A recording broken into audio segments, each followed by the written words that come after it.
Une manifestation organisée par le G8 a été émaillée de violence. En effet, ce lundi, plusieurs véhicules ont été incendiés. Les manifestants ont aussi cassé les pare-brises de plusieurs voitures.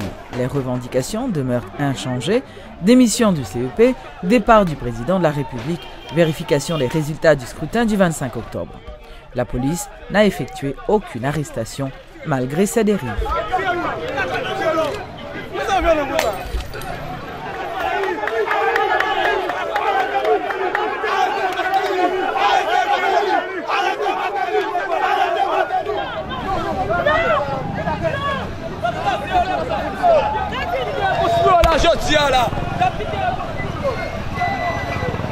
C'est en situation de révolte, côté c'est tout le pays, c'est tout le secteur de la vie nationale là, qui ont même fait même crier et ont exigé pour gagner une révolte qui fait dans le pays. Et bien nous-mêmes nous baptisons et semaine ça, une semaine de rébellion, une semaine que nous pas obéir.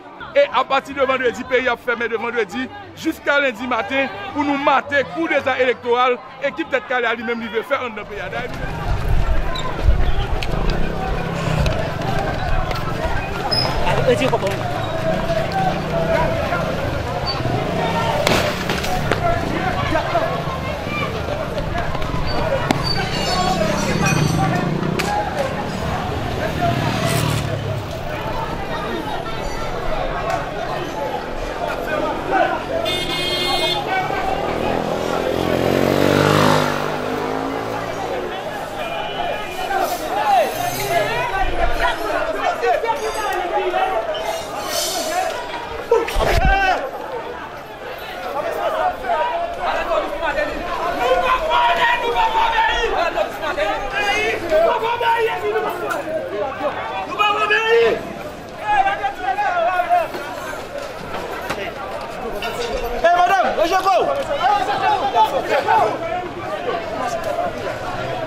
Pendant que nous avons condamné la violence, même si nous reconnaissons le pouvoir à pousser le peuple vers la violence, même en 1803, monsieur Yoté pousse l'esclave, et bien prend les armes pour te défendre tête.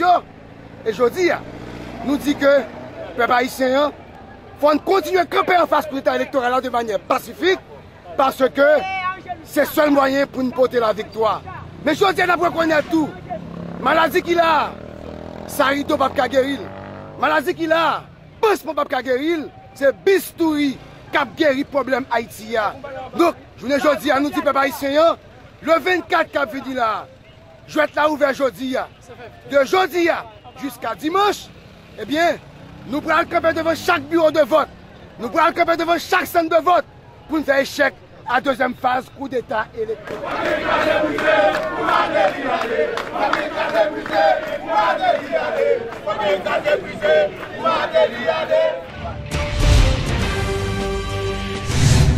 Le candidat du parti haïtien Tête-Calais a appelé ce lundi les différents acteurs politiques à faire preuve de bonne foi afin de faciliter la tenue du second tour de la présidentielle le 24 janvier.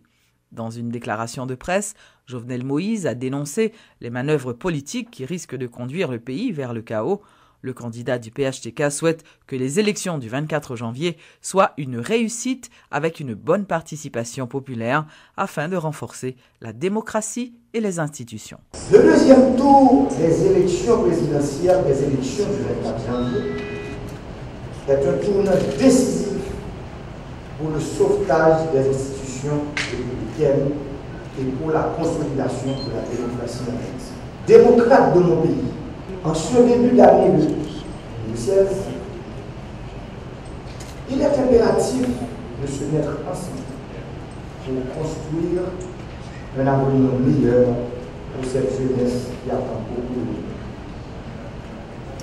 Nous avons besoin de la passion et de la compétence de tous les citoyens, indépendamment de leur origine et de leur appartenance politique pour développer Haïti. C'est pour moi un critère essentiel à prendre en compte dans la formation de nouveau gouvernement. Mes chers compatriotes, vous êtes si nombreux à exprimer votre conviction votre volonté, votre espérance dans une Haïti démocratique qui se réconcilie avec elle-même. Haïti a besoin de tous ses fils pour retrouver le chemin du développement et de la croissance. Bien sûr, une croissance partagée et une dignité retrouvée. À ce carrefour décisif de l'histoire de notre pays, je sollicite l'appui et l'esprit de sacrifice de tous les fils de la nation pour consolider les institutions démocratiques et faire vivre les valeurs de la République.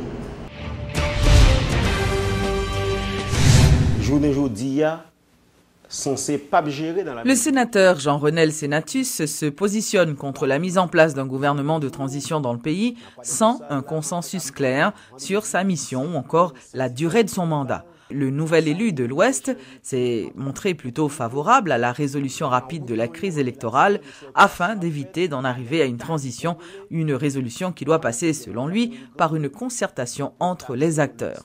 Jean-Renel Senatus estime que le Sénat doit inviter le CEP à reporter ou à surseoir à la date du 24 janvier afin de faciliter un dialogue entre les protagonistes. Mon qui dit que c'est de gauche, il y a une idéologie gauche ou idéologie droite. Mon qui dit que c'est Makout ou bien l'autre c'est Lavalas ou bien l'autre la gagné l'inamitant. Je dis nous avons besoin de fondre toute idéologie ça pour nous au moins joindre l'homme haïtien capable pour orienter, pour nous orienter à venir payer ça vers le bon port. Je dis, est-ce que nous pouvons aller dans des élections pour diviser nous davantage pendant que nous pas gagné nous sommes perdus tout ça nous gagné déjà. Institutions nous crasé déjà. Imaginons combien de CEP nous passer pour nous faire une élection. Nous passons 3 CEP pour nous arriver là. Là nous arriver là, nous dit c'est crème de crème dans haïtien que nous prenons. Je dis nous dit pas bon. Institution que vous voyez, fédération protestante, vaudouisants, secteur la presse, catholique, il a retiré, il a mis. Comme si Kounia aujourd'hui, c'est on retiré, mettez. Donc nous avons un problème. Même nous n'a mangé. Ça veut dire, nous arrivons dans une situation, faut que nous disions halte, faut que nous prenions une nouvelle direction. Mais maintenant, nous pensons qu'il y a un élan citoyen qui doit développer tout. Élan citoyen, ce n'est pas bloquer le pays, mais c'est ensemble, pour chercher une solution potable, côté tout le monde capable de gagner à 100%, mais au moins dénominateur commun que nous gagnons, qui c'est le pays d'Haïti, pays a sorti gagnant de tout consensus que nous avons trouvé dans Chita. Transition, ce n'est pas d'abord souhaité, mais si la force des choses t'a conduit dans la transition, faudrait-il bien que les fils et filles de cette nation nous entendent nous pour nous connaître transition. Pourquoi, comment et quoi attendre après. Très bien. Donc c'est tout un processus, une bataille pour nous garder toujours au cœur. Nous devons mettre Haïti dans le cœur toute action que nous avons posée aujourd'hui. La Direction générale de la Société nationale des parcs industriels, la SONAPI, de concert avec le Conseil de l'Ordre des avocats de Port-au-Prince, a lancé un projet titré « Clinique juridique » en faveur des ouvriers du parc. Une quinzaine d'avocats seront disponibles pour les ouvriers de la SONAPI dans le cadre de ce programme qui vise à apporter une assistance juridique gratuite pendant 10 jours à ces travailleurs. Assez souvent, ouvriers ont des problèmes qui chipoter, ils ont des problèmes qui ont traversé dans la vie. Et vous par contre qui gens pour adresser à qui c'est pour ouvrir qui avocat pour y aller qui moun pour y aller pour y aller faire cocher barreau a été d'accord mettre à disposition nous tout avocat nous là aujourd'hui jeunes et moins jeunes qui disponible et cap mettre disponible pour tout ouvrier dans parc là pendant plus de 15 jours. Son série de séances de formation que y a fait avec nous si nous avons des problèmes dans comme dit nous là nous des problèmes au point de vue légal yo là pour nous donner assistance. Avocat ça comme dit nous 15 cap disponibles pour nous assistance. Pendant ce temps, il y a 15 autres même cap disponibles en bas sur besoin et sur requête si cas mentionné que nous besoin mon additionnel le ça y a venir pour nous venir joindre pour nous parler avec eux. À travers l'activité ça, nous-mêmes nous entendons pour nous approcher nous davantage de population. Clinique juridique n'a fait dans SONAPI pendant 15 jours, c'est une première expérience que lié. Clinique ça s'il réussit nous allons mettre les dans zone défavorisée. Par exemple, des quartiers tant que Bel Air, des quartiers tant que Solino, on série de côté dans Carrefour, Cité Soleil, des zones tant que Grand Ravine, des côtés tant que Lagonave, Arcaillé, Gressier, Pétionville, Jalousie, tout côté que population il y a un problème, pour gagner accès à un avocat. Tout côté que nous connaissons, il n'y a pas de gros revenus. Il n'y a pas de payer un avocat pour une consultation. Nous même les avocats du barreau de Port-au-Prince, nous sommes présents bon côté nous, parce qu'à travers l'initiative ça, nous voulons faire nous connaître que pour nous-mêmes avocats, tout le monde doit gagner accès à la justice, tout le monde doit gagner accès aux droits, et la meilleure façon pour nous faire, c'est déplacer, à rencontrer Mounio, pour nous tendre, proposer des solutions. La Direction générale des impôts vient de lancer son site officiel. Donc désormais, les contribuables pourront payer leurs impôts en ligne sur le www.edéclaration.dgi.gouv.ht. Le programme de paiement en ligne est le fruit d'un partenariat public-privé, notamment entre les banques commerciales, la Banque de la République d'Haïti et le ministère de l'Économie et des Finances. Écoutons le directeur de la DGI, Miradin Morlan.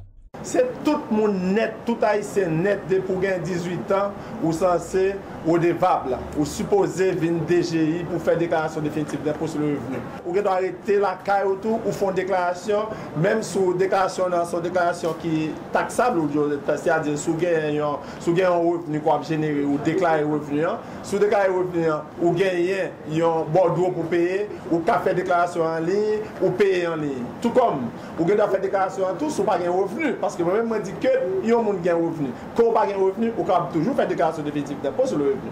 Donc, on y a là, là où on fait déclaration définitive d'impôt sur le revenu en tant que citoyen, donc on n'a pas besoin que faut qu'on ait un montant pour le payer. On n'a pas besoin de faire un bordereau pour le payer. Il doit solder à une déclaration n'ayant tout. Mais on fait déclaration quand même. Nous venons rafraîchir mémoire et clients nous. Dans le langage moderne, on parle des clients, on ne parle plus, n'est-ce pas, de contribuables. Donc maintenant, nous venons rafraîchir mémoire. Le lancement est déjà fait dans l'hôtel Kinam en septembre. Et nous-mêmes, je dis, comme nous n'avons pas approché vers la date d'échéance de la déclaration définitive d'impôt sur le revenu, je dis, nous avons jusqu'au 31 janvier pour nous faire déclaration définitive d'impôt nous. Eh bien, nous demandons contribuables pour faire tout le monde qui a accès à Internet, tout le monde qui a moyen pour faire déclaration. Si le client gagne une banque, d'accord, il est affilié à une banque côté qu'il a fait transaction, il y a une banque côté qu'il a cobli, eh bien, il a accès pour capable de payer la déclaration. La fondation du docteur Louis G. Lamotte a été inaugurée. Son objectif est de combattre l'exclusion. Selon l'ancien chef de gouvernement, Laurent Lamotte, la fondation a déjà initié plusieurs projets. Il faut dire aussi que de nombreux hauts dignitaires avaient pris part à ce lancement. Moi, je voulais honorer Dr Lamotte avec la fondation ça qui peut jouer un rôle dans le développement rural, mais comme nous il y a moyen pour dans tout le pays, malheureusement dans tout le pays, nous allons aller étape par étape. On a commencé avec une petite localité. Jean Cazette l'a dit, ils sont gros localité. Parce qu'il y a 18 000 personnes là-dedans. Nous allons travailler sur l'alphabétisation. Nous allons travailler sur l'éducation. Nous allons ranger l'école là. L'école là va coûter 100 000 $ pour ranger.